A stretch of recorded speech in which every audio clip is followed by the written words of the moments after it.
giusto pareggio tra Matera e Taranto al termine di un derby molto avvincente, un gol per parte, un tempo per parte, quindi tutto sommato risultato giusto tra le due squadre. Il Matera che è entrato sul terreno di gioco con Lopolito sin dal primo minuto e Tagliente che ha preso il posto di Esposito sulla fascia sinistra. Matera che al quarto minuto del primo tempo si fa pericoloso con Falaguerra, il tiro di poco alto da fuori area dell'attaccante materano. Poi il gol del Taranto al nono minuto del primo tempo, un gran tiro di punizione di Cipriani che si è insaccato nell'angolo alto alla sinistra del portiere materano da circa 20 metri.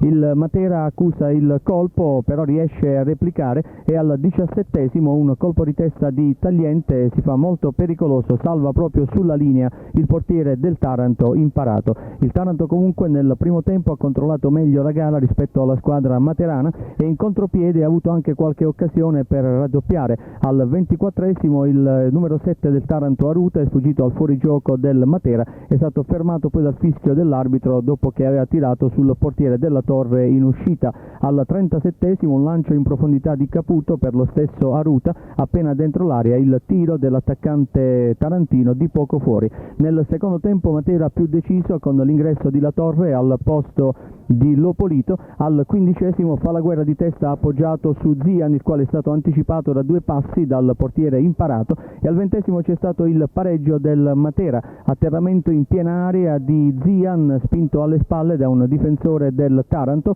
rigore fischiato dall'arbitro. Il rigore è stato trasformato dallo stesso Zian con un tiro che si è insaccato proprio alla destra del portiere tarantino.